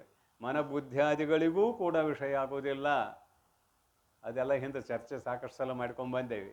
ದೃಶ್ಯತೆ ತ್ವಗ್ರಯ ಬುದ್ಧಿಯ ಸೂಕ್ಷ್ಮಯ ಸೂಕ್ಷ್ಮದರ್ಶಿಭಿ, ಶುದ್ಧವಾದ ಬುದ್ಧಿಗೆ ಆತ್ಮಗೋಚರ ಆಗುತ್ತಾನೆ. ಕೇಳ್ತಿರಲಿಲ್ಲ ವಿಚಾರಸಾಗರ. ಮತಿನಲ ಕೈ ಜಿಹಿ ಮಥಿಲ ಕೈ ಸೋಮ ಶುದ್ಧ ಪಾರ ಕೇಳ್ತೇರಿ. ಮಲಿನವಾದ ಬುದ್ಧಿಗೆ ವಿಷಯ ಆಗೋದಿಲ್ಲ, ಶುದ್ಧವಾದ ಬುದ್ಧಿಗೆ ವಿಷಯ ಆಗ್ತಾನೆ. ಅದು ಕೂಡ ಬಿದ್ದು ಹೋಗೋದು. ಶುದ್ಧವಾದ ಬುದ್ಧಿಗೆ ಆತ್ಮ ವಿಷಯ ಆಗ್ತಾನಂದ್ರೆ ಆತ್ಮ ಜಡ ಆದ, ಬುದ್ಧಿ ಚೇತನ ಆಯಿತು. ಮತ್ತು ಹಿಂಗ್ಯಾಕೆ ಹೇಳಿರಿ? ತಿಳಿಸೋ ದೃಷ್ಟಿಯಿಂದ ಹೇಳಿದ್ದೀವಿ. ಹಿಂಗ್ಯಾಕೆ ಹೇಳಿರಿ ಅಂತ ತಿಳಿಸೋ ದೃಷ್ಟಿಯಿಂದ ಹೇಳಿದ್ದೀವಿ. ಮತ್ತೇನು ಇದರ ಅರ್ಥ ಅಂತ ಕೇಳಿದ್ರೆ, ಶುದ್ಧವಾದ ಬುದ್ಧಿಯು, ಶುದ್ಧವಾದ ಮನಸ್ಸು ಆತ್ಮನಲ್ಲದನ್ನು ನೇತಿಗಳೆಯುತ್ತದೆ. ಅಷ್ಟೇ ಅದರ ಕೆಲಸ. ಜಡ ಆತ್ಮನಲ್ಲದ ಇಡೀ ಜಗತ್ತು ಸುಳ್ಳ ಎಂದು ನಿಶ್ಚಯ ಮಾಡ್ತಾವೆ. ಯಾವುದು? ಶುದ್ಧವಾದ ಬುದ್ಧಿ, ಶುದ್ಧವಾದ ಮನಸ್ಸು. ಅಲ್ಲೇ ಇದೆ ಉಪನಿಷತ್ನಲ್ಲಿ ಏನಿದೆ? ನೇಹ ನಾನಾಸ್ತಿ ಕಿಂಚನ. ಕಿಂಚನ ಇಹ ನಾನಾ ನ ಅಸ್ತಿ. ನೇಹ ನಾನಾಸ್ತಿ ಕಿಂಚನ. ಮನಸಾ ಏವ ಇದಂ ಆಪ್ತವ್ಯಂ ನೇಹ ನಾನಾಸ್ತಿ ಕಿಂಚನ. ಇದು ಮಂತ್ರದ ಭಾಗ. ಅಲ್ಲೇನಂದರು? ನೇಹ ನಾನಾಸ್ತಿ ಕಿಂಚನ ಅಂತ ಬರೆದ್ರು. ಇಹ ಅಂದರೆ ಎಲ್ಲಿ? ಮಜಾ ಇದೆ ರೀ, ಒಂದಿಟ್ಟು ಕೇಳ್ರಿ, ಹಂಗೆ ಶಾಸ್ತ್ರ ಹೇಳೋರು ಕೇಳ್ರಿ. ಇಹ ಅಂದರೆ ಎಲ್ಲಿ? ಇಲ್ಲಿ ಅಂತ ಅರ್ಥ. ಇಹ ಶಬ್ದಕ್ಕೆ ಇಲ್ಲಿ ಅಂತ ಅರ್ಥ. ಇಲ್ಲಿ ಅಂದರೆ ಏನು? ಜಗತ್ತಿನಲ್ಲಿ. ಇಲ್ಲಿ ಅಂದರೆ ಜಗತ್ತಿನಲ್ಲಿ ಏನು? ಜಗತ್ತಿನಲ್ಲಿ ಅಲ್ಲ. ಹಾಗಾದ್ರೆ ಆತ್ಮನಲ್ಲಿ ಏನು? ಶುದ್ಧ ಚೇತನದಲ್ಲಿಯೂ ಅಲ್ಲ. ಯಾಕಂದರೆ ಶುದ್ಧ ಚೇತನ ಶಬ್ದಕ್ಕೆ ವಿಷಯವಲ್ಲ. ಇಲ್ಲಿ ಅನ್ಲಿಕ್ಕೆ ಅಲ್ಲಿಯೂ ಬರೋದಿಲ್ಲ. ಜಗತ್ತು ಇಲ್ಲ. ಜಗತ್ತು ಇಲ್ಲದೆ ಇರೋದ್ರಿಂದ ಇಲ್ಲಿ ಅನ್ಲಿಕ್ಕೆ ಇದೂ ಕೂಡ ಹೊಂದೋದಿಲ್ಲ. ಮತ್ತು ಇಲ್ಲಿ ಅನ್ನುವ ಶಬ್ದಕ್ಕೆ ಎಲ್ಲಿ ಅರ್ಥ ಮಾಡೋದು ಅಂತ ಕೇಳಿದರೆ, ಮಾಯಾ ಸಬಲಿತ ಬ್ರಹ್ಮದಲ್ಲಿ. ಶುದ್ಧ ಬ್ರಹ್ಮದಲ್ಲಿ ಅಲ್ಲ, ಜಗತ್ತಿನಲ್ಲಿ ಅಲ್ಲ, ಮಾಯಾ ಸಬಲಿತ ಬ್ರಹ್ಮದಲ್ಲಿ. ಅವನೇ ಈ ಜಗತ್ತಿಗೆ ಮೂಲ ಕಾರಣ. ಅದು ಹೇಳಕತ್ತೇನೆ. ಮಾಯಾ ಸಬಲಿತ ಬ್ರಹ್ಮದಲ್ಲಿ. ಇಹ ಅಂದ್ರೆ ಕಿಂಚನ, ಸ್ವಲ್ಪವೂ ಕೂಡ ನಾನಾ ನ ಅಸ್ತಿ, ಅನೇಕತ್ವ ಅನ್ನುವುದು ಇಲ್ಲ. ಸಗುಣ ಬ್ರಹ್ಮದಲ್ಲಿ ಅನೇಕತ್ವ ಇಲ್ಲ, ನಿರ್ಗುಣ ಬ್ರಹ್ಮದಲ್ಲಿ ಅನೇಕತ್ವ ಇಲ್ಲ ಅಂತ ಹೇಳುವುದು ಬೇಕಾಗಿಲ್ಲ. ಕೈಮುತಿಕ ನ್ಯಾಯದಂತೆ. ಕಿಮುತ ಕಿಂ ಉತ, ಇದು ಕೈಮುತಿಕ ನ್ಯಾಯ ಅಂತ ಕರಿತೇವೆ. ಕಿಮ್ಮುತ ಅಂದ್ರೆ ಏನು ಹೇಳುವುದು ಅಂತ ಅಭಿಪ್ರಾಯ. ಏನು ಅದಕ್ಕೆ ದೃಷ್ಟಾಂತ? ಎಷ್ಟೋ ಸಲ ಕೇಳಿದ್ದೀರಿ. ಈಗ ಶಾಸ್ತ್ರ ಕೇಳೋರಿಗೆ ಪಾಠನೂ ಆಗಬೇಕು, ಪ್ರವಚನವೂ ಆಗಬೇಕು, ಎರಡೂ ನಡೆದತ್ತಿಲ್ಲಿ. ಶಾಸ್ತ್ರ ಕೇಳೋರಿಗೆ ಪಾಠನೂ ಆಗಬೇಕು, ಪ್ರವಚನವೂ ಆಗಬೇಕು. ಇದು ಪಾಠ ಪ್ರವಚನ ಅಂತ ಇಟ್ಕೊಂಡದ್ದು. ಕೇವಲ ಪ್ರವಚನ ಅಲ್ಲ, ಪಾಠ ಪ್ರವಚನ ಆಗಬೇಕು. ಹಾಗಾದರೆ ಕಿಂ ಊತ, ಇದು ಕೈಮುತಿಕ ನ್ಯಾಯ. ಕಿಂ ಊತ ಅಂದರೆ ಏನು ಹೇಳುವುದು ಅಂತ ಅದರ ಅರ್ಥ. ಇಷ್ಟೇ ಶಬ್ದ ಶಬ್ದ ಅರ್ಥ. ಒಬ್ಬ ಗುಮಾಸ್ತ, ನೌಕರದಾರ, ಶ್ರೀಮಂತನ ಹತ್ತಿರ ಇರ್ತಾನ. ಇದು ಲೌಕಿಕ ದೃಷ್ಟಾಂತ ಮಾಡೋಣ. ಕೆಮ್ಮೂತ ಅವನಿಗೆ ಒಂದು ತಿಂಗಳಿಗೆ 1 ಕೋಟಿ ಪಗಾರ ಕೊಡ್ತಿದ್ದ. ನಾವು ಈಗಿನ ಕಾಲಕ್ಕೆ ಮಾತಾಡ್ತೇನೆ, ರೊಕ್ಕಕ್ಕೆ ಬೆಲೆ ಇಲ್ಲಿ. ಒಂದು ತಿಂಗಳಿಗೆ 1 ಕೋಟಿ ಪಗಾರ ಕೊಡ್ತಿದ್ದ. ಯಾರು? ಅವನನ್ನು ಇಟ್ಟುಕೊಂಡಿರುವ ಮಾಲೀಕ. ಇವು ಒಂದು ತಿಂಗಳಿಗೆ ಕೋಟಿ ಪಗಾರ ತಗೊಳ್ತಾನ ಅಂದ್ರೆ, ಕೋಟಿ ಹಣ ಪಗಾರ ತಗೊಳ್ತಾನ ಅಂದ್ರೆ, ಇವನು ಇಟ್ಕೊಂಡ ಮಾಲೀಕ ಬಡವದಾನ. ಅವನಲ್ಲಿ ದುಡಿಯುವ ಗುಮಾಸ್ತನೇ 1 ತಿಂಗಳಿಗೆ 1 ಕೋಟಿ ಗಳಿಸ್ತಾನಂದ್ರೆ, ಇವನನ್ನು ಇಟ್ಟುಕೊಂಡಿರೋ ಮಾಲೀಕ ಆಗರ್ಭ ಶ್ರೀಮಂತ ಅಂತ ಹೇಳಬೇಕಾಗಿಲ್ಲ. ಕೆಮ್ಮೂತ. ಅವನ ಬಗ್ಗೆ ಏನು ಹೇಳಬೇಕಾಗೈತಿ? ಇಂಥವ್ರು ಎಷ್ಟೋ ಮಂದಿ ಇದ್ದಾರೆ ಅವನಲ್ಲಿ. ಇದು ಲೌಕಿಕ ಉದಾಹರಣೆ. ಸೂರ್ಯನ ಸಾರಥಿಯಾಗಿರುವ ಅರುಣನಿಗೆ ಕತ್ತಲೆಯ ದರ್ಶನವಾಗಿಲ್ಲವೆಂದ ಮೇಲೆ ಸೂರ್ಯನಿಗೆ ಕತ್ತಲೆಯ ದರ್ಶನ ಆಗಿಲ್ಲ ಅಂತ ಹೇಳಬೇಕಾಗಿತ್ತೇನೆ? ಮುಂದೆ ಇರುವಂಥ ಅರುಣನಿಗೆ ಕತ್ತಲೆಯ ದರ್ಶನ ಆಗಿಲ್ಲ, ಇನ್ನು ಸೂರ್ಯನಿಗೆ ಕತ್ತಲೆಯ ದರ್ಶನ ಆಗಲಿಲ್ಲ ಅಂತ ಹೇಳಬೇಕಾಗೈತೇನೆ? ಇದು ಕೈಮುತಿಕ ನ್ಯಾಯ ಅಂತ ಇದನ್ನು ನಾವು ಕರಿತೇವೆ. ಕೈಮುತಿಕ ನ್ಯಾಯ. ಸಗುಣ ಬ್ರಹ್ಮದಲ್ಲಿಯೇ ಅನೇಕತ್ವ ಇಲ್ಲ ಅಂದ ಮೇಲೆ ನಿರ್ಗುಣ ಬ್ರಹ್ಮದಲ್ಲಿ ಅನೇಕತ್ವ ಇಲ್ಲ ಅಂತ ಹೇಳುವುದು ಬೇಕಾಗಿಲ್ಲ. ಇಲ್ಲಿ ಕೈ ಮುತ್ತಿಕ ನ್ಯಾಯ ಇಲ್ಲಿ ಅನ್ವಯ ಆಗ್ತದೆ.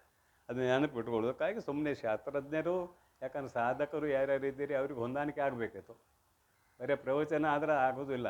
ಒಂದಿಷ್ಟು ಹೊಂದಾಣಿಕೆ ಆಯ್ತಂದ್ರೆ ನಿಮಗೂ ಲಾಭ ಆಗ್ತದೆ, ನನಗೂ ಲಾಭ ಆಗ್ತದೆ. ಕಿಮುತ ಅಸಮನು ಅದ್ವಯನು ಸುಖನಿಧಿ, ಅವನು ಕೇವಲ ಸುಖ ಸ್ವರೂಪ. ಸುಖ ಸುಖ ಅನ್ನೋದು ನಿಮಗೆಲ್ಲರಿಗೂ ಗೊತ್ತಿದೆ. ಆನಂದವನ್ನು ಕೊಡುವಂಥದ್ದು ಸುಖ. ಹಿಂದೊಮ್ಮೆ ಹೇಳಿದ್ದೇನೆ ಇದನ್ನು. ಸುಖ ಶಬ್ದ ಮತ್ತು ಆನಂದ ಶಬ್ದ ಎರಡೂ ಪರ್ಯಾಯ ಶಬ್ದಗಳೇ. ಆನಂದ ಅಂದರೂ ಅದೇ ಅರ್ಥ, ಸುಖ ಅಂದರೂ ಅದೇ ಅರ್ಥ. ಆದರೆ ಆನಂದ ಅನ್ನುವ ಶಬ್ದಕ್ಕೆ ತೂಕ ಹೆಚ್ಚಿದೆ, ಸುಖ ಅನ್ನುವ ಶಬ್ದಕ್ಕೆ ತೂಕ ಕಡಿಮೆ ಇದೆ. ಸ್ವಲ್ಪ ವಿಚಾರ ಮಾಡಿರಿ, ನಿಮಗೂ ಗೊತ್ತಾಕೈತಿ. ಸುಖ ಅನ್ನುವ ಶಬ್ದಕ್ಕೆ ವಿರುದ್ಧವಾದ ಶಬ್ದ ಇದೆ, ಯಾವುದು? ದುಃಖ. ಆನಂದ ಅನ್ನುವ ಶಬ್ದಕ್ಕೂ ವಿರುದ್ಧವಾದ ಶಬ್ದ ಇಲ್ಲ. ನೀವೇನಾರ ಉಪಸರ್ಗ ಸೇರಿಸಿ ಹೇಳಕ್ಕೆ ವಾದಿಗಿದ್ದೀರಿ, ನಿರಾನಂದ, ಅನಾನಂದ ಅಂತ ಏನಾರ ಹೇಳಕ್ಕೆ ವಾದಿಗಿದ್ದೀರಿ. ಸುಖ ನೇರವಾಗಿ ದುಃಖ, ಆನಂದ ಅದಕ್ಕೆ ವಿರುದ್ಧವಾದ ಶಬ್ದ ಇಲ್ಲ. ಅದು ಕೇವಲ ಅಖಂಡ ಸಹಿತ. ಆನಂದಮಯ ಕೋಶದ ಆಚೆಗೆ ಬ್ರಹ್ಮಪುಚ್ಛಂ ಪ್ರತಿಷ್ಠಾ, ತೈತಿರಿ ಉಪನಿಷತ್. ಆನಂದಮಯ ಕೋಶ 5ನೇ ಕೋಶ ನಿಮಗೆಲ್ಲರಿಗೂ ಗೊತ್ತಿದೆ. ಅದಕ್ಕೆ ಆಧಾರಭೂತವಾದದ್ದು ಬ್ರಹ್ಮ. ಬ್ರಹ್ಮಪುಚ್ಛಂ ಪ್ರತಿಷ್ಠಾ, ಆಧಾರಭೂತವಾದದ್ದು ಬ್ರಹ್ಮ. ಆನಂದಮಯ ಕೋಶದಲ್ಲಿಯೇ ದುಃಖದ ಲವಲೇಶ ಇಲ್ಲ ಅಂತ ಸಾಮಾನ್ಯವಾದ ಒಂದು ಅಭಿಪ್ರಾಯ. ಅಲ್ಲಿಯೂ ದುಃಖದ ಲವಲೇಶ ಇದೆ, ಸೂಕ್ಷ್ಮಾತಿ ಸೂಕ್ಷ್ಮ. ಆದರೆ ಇದಕ್ಕೆ ಆಧಾರಭೂತವಾದ ಯಾವ ಆತ್ಮತತ್ವವಿದೆಯೋ ಅದು ಕೇವಲ ಆನಂದ. ಅಲ್ಲಿ ಇನ್ನೊಂದು ಶಬ್ದಕ್ಕೆ ಅವಕಾಶವೇ ಇಲ್ಲ. ಅದಕ್ಕಾಗಿ ಆನಂದ ಅನ್ನುವ ಶಬ್ದದ ಅರ್ಥ ಒಂದೇ, ಸುಖ ಅನ್ನುವ ಶಬ್ದದ ಅರ್ಥ ಒಂದೇ. ಆದರೂ ಕೂಡ ಆನಂದ ಅನ್ನುವ ಶಬ್ದದ ತೂಕ ಹೆಚ್ಚು ಅಂತ ಮತ್ತೇನಲ್ಲ. ಇಲ್ಲಿ ಸುಖ ಅಂತ ಬರ್ತಾರೆ, ಅಂಗೀಕಾರ ಮಾಡೋಣ. ಸಾಕೆನಿಸದೆ ಸವೆಯದೆ ಬೇರೊಂದನು ಬೇಕೆನಿಸದೆ ಕಡೆಯೊಳು ತನ್ನ ಜೋಗೆಗೊಂದದೆ ನಿರುಪಮ ಶಂಭುಲಿಂಗದೋಳು ಏಕಮೇನಿಪ ಸುಖಮೊಂದಲ್ಲದೆ ಅಂತ ಕೈವಲ್ಯ ಪದ್ಧತಿ ನೆನಪು ಮಾಡೋದು ಅಷ್ಟೇ, ಮತ್ತೇನಿಲ್ಲ. ಸುಖ ಅಂದ್ರೆ ಆತ್ಮ, ಆತ್ಮ ಅಂದ್ರೆ ಸುಖ ಅಂತ ಅಭಿಪ್ರಾಯ. ಸುಖನಿಧಿ ಸತ್ಯರೂಪ ನೆನೆಸುವ, ಸತ್ಯರೂಪನು ಎನಿಸುವ. ಸತ್ಯರೂಪ ಅಂತ ಒಂದು ಬರೆದ್ರು. ಯದ್ರೂಪೇಣ ಯನ್ನಿಶ್ಚಿತಂ ಯನ್ನ ವಿಕರೋತಿ ತತ್ ಸತ್ಯಂ. ಯದ್ರೂಪೇಣ ಯನ್ನಿಶ್ಚಿತಂ ತತ್ ವಿಕರೋತಿ ಅನೃತಂ. ಬರೀತಾರೆ ಭಾಷ್ಯಕಾರರು. ಸತ್ಯ ಶಬ್ದದ ವ್ಯಾಖ್ಯಾನ ಮಾಡುವಾಗ ಭಾಷ್ಯಕಾರರು ಬರೀತಾರೆ ಇದನ್ನು. ಸತ್ಯಂ ಜ್ಞಾನಂ ಅನಂತಂ ಬ್ರಹ್ಮ ಅನ್ನುವ ಶ್ರುತಿಗೆ, ಮಂತ್ರಕ್ಕೆ ಅರ್ಥವನ್ನು ಬರೆಯುವಾಗ ಈ ಮಾತನ್ನು ಬರೆದ್ದಾರೆ. ಅಲ್ಲಿ ನೆನಪು ಮಾಡಿ ಇಲ್ಲಿ ಜೋಡಿಸೋದಷ್ಟೇ ಕೆಲಸ, ಇಲ್ಲಿ ಮತ್ತೇನಿಲ್ಲ. ಯದ್ರೂಪೇಣ ಯತ್ ನಿಶ್ಚಿತಂ ಯತ್ ನ ವಿಕರೋತಿ ತತ್ ಸತ್ಯಂ. ಇದು ಹೀಗೇ ಇದೆ ಎಂದು ನಿಶ್ಚಯ ಮಾಡಿದ ಮೇಲೆ ಅದರ ಸ್ವರೂಪದಲ್ಲಿ ಕಿಂಚಿತ್ತೂ ವ್ಯತ್ಯಾಸವಾಗದೇ ಹೋದರೆ, ವಿಕಾರವು ಆಗದೇ ಹೋದರೆ ಅದು ಸತ್ಯ ಸ್ವರೂಪ. ಇನ್ನು ಹೀಗೆ ಇದೆ ಎಂದು ನಿಶ್ಚಯ ಮಾಡಿದಾಗ ಅದು ಬದಲಾಗುವ ತನದಿಂದ ಕೂಡಿದರೆ ಅದು ಅನೃತ ಅಥವಾ ಅಸತ್ಯ. ಉದಾಹರಣೆ ಕೊಡೋಣ. ನಮ್ಮ ಶರೀರ ಹಿಂಗೆ ಇದೆ ಅಂತ ನೀವು ಹೇಳೋದ್ರೊಳಗಾಗಿ ಬದಲಾಗಿರ್ತದೆ. ಹಂಗೆ ಈ ಜಗತ್ತು ಕೂಡ, ಇದು ಪಿಂಡಾಂಡ, ಜಗತ್ತು ಕೂಡ ಕ್ಷಣದಲ್ಲೇ ಬದಲಾಗಿರ್ತದೆ. ಹೀಗೆ ಇದೆ ಅಂತ ಹೇಳುವುದರೊಳಗಾಗಿ ಬದಲಾಗಿರ್ತದೆ ಇದೆ. ಆದರೆ ಆತ್ಮತತ್ವ ಬದಲಾಗುವುದಲ್ಲ. ಆತ್ಮತತ್ವ ಅಂದ್ರೇನು? ಅಖಂಡ ಚೇತನ, ಅದು ಬದಲಾಗುವುದಲ್ಲ. ಅದಕ್ಕಾಗಿ ಯದ್ರೂಪೇನ ಯತ್ ನಿಶ್ಚಿತಂ ಯನ್ನಿಶ್ಚಿತಂ ಯತ್ ನ ವಿಕರೋತಿ, ಯಾವುದು ವಿಕಾರವನ್ನು ಹೊಂದುವುದಿಲ್ಲವೋ ತತ್ ಸತ್ಯಂ, ಅದು ತ್ರಿಕಾಲಾಬಾಧಿತವಾದದ್ದು, ಯಾವುದರಿಂದಲೂ ಬಾಧಿಸಿಕೊಂಡು ಹೋಗುವಂಥದ್ದು ಅಲ್ಲ ಅಂತ ಇದರ ಅರ್ಥ. ಸತ್ಯ ರೂಪ ನೆನೆಸುವ, ಸತ್ಯ ರೂಪ ನೆನೆಸುವ, ಅವಾಗ ರೂಪನೇ ಇಲ್ಲ. ಆದರೆ ತಿಳಿಸ್ಬೇಕಾಗಿ ನಾವು ಹೇಳಬೇಕಾಗೈತಿ. ಸತ್ಯ ಸ್ವರೂಪನು ಎನಿಸುವ. ಪರಾತ್ಮನಿಗೆ ಪರಾತ್ಮಂಗೆ ಪರ ಆತ್ಮ ಅಂತ ಬರೆದ್ರಿ ಇಲ್ಲಿ.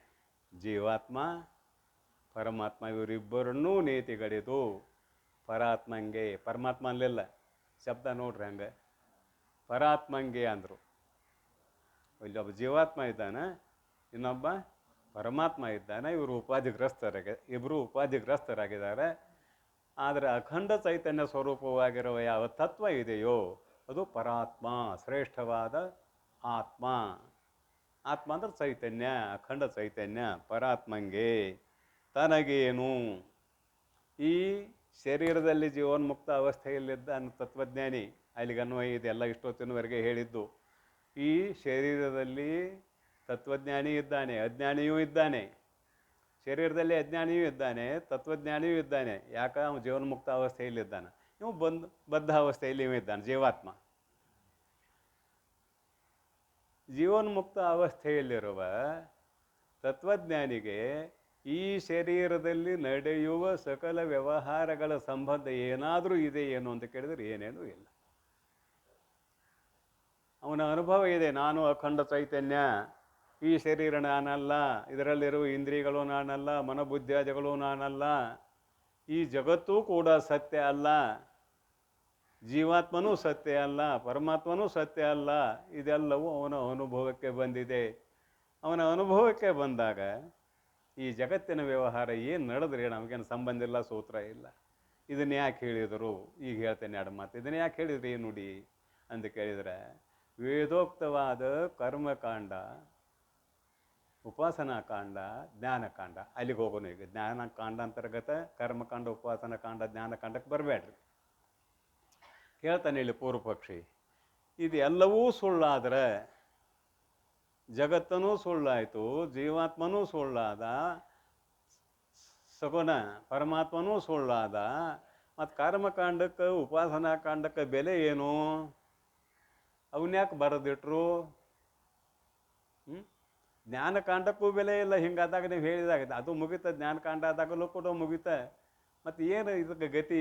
ಯಾಕೆ ಬರೆದಿಟ್ರು ಅಂತ ಪೂರ್ವ ಪಕ್ಷಿ ಕೇಳಿದಾಗ ಅದಕ್ಕೆ ಉತ್ತರವಾಗಿ ಹೇಳುವಂಥ ವಿಷಯ ಇದು. ತಮ್ಮ, ಅವನು ಯಾಕೆ ಬರೆದ್ರು ಅಂದ್ರೆ, ಯಾವನು ಅಜ್ಞಾನಿಯಾಗಿದ್ದಾನೆಯೋ ಅವನ ಸಲುವಾಗಿ ಬರೆದಾರೆ.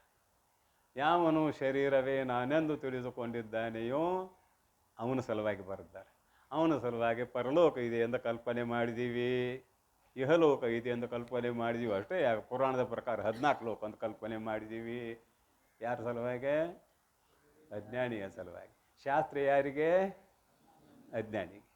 ಜ್ಞಾನಿಗೆ ಅಲ್ಲ ಶಾಸ್ತ್ರ. ಅವನು ಕೃತಕೃತ್ಯ ಆಗಿದ್ದಾನೆ, ಪಾಟಿ ತುಂಬೈತೆ ಅವಂದ, ಅವಗೇನು ನೀಡುವುದತೆ. ವೃಥಾ ತೃಪ್ತಸ್ಯ ಭೋಜನಂ, ಅವಗೇನು ನೀಡಬೇಕಾಗಿಲ್ಲ, ಸುಮ್ಮನೆ ದೃಷ್ಟಾಂತಿತ.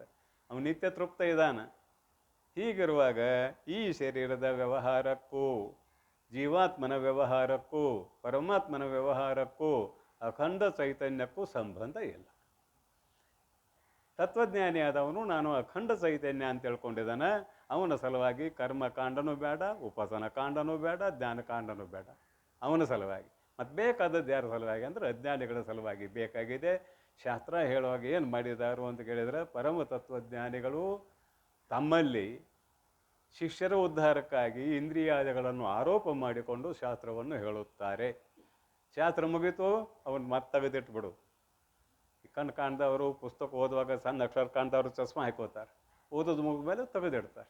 ಹಾಗೆ ಇವನು ಕೂಡ ಇದೆಲ್ಲ ಉಪಾಧಿಯನ್ನು ಆರೋಪ ಮಾಡಿಕೊಂಡು ಶಾಸ್ತ್ರ ಹೇಳ್ತಾನೆ. ಶಾಸ್ತ್ರ ಮುಗಿದ ಮೇಲೆ ತೆಗೆದಿಡ್ತಾನೆ, ಆರೋಪ ಮಾಡಿದ್ದನ್ನು ತೆಗೆದಿಡ್ತಾನೆ ಅನ್ನುವುದೇ ಈ ಸೂತ್ರದ ಮುಖ್ಯ ಅಭಿಪ್ರಾಯ ಅಂತ ಹೇಳ್ತಾ ಮತ್ತೆ ಉಳಿದ ವಿಷಯ ನಾಳೆ ತಿಳಿಯೋನು ಅಂತ ಹಾರೈಸಿ ವಿರಮಿಸುತ್ತೇನೆ. ಓಂ ತತ್ಸತ್ ಪರಬ್ರಹ್ಮಣೇ ನಮಃ.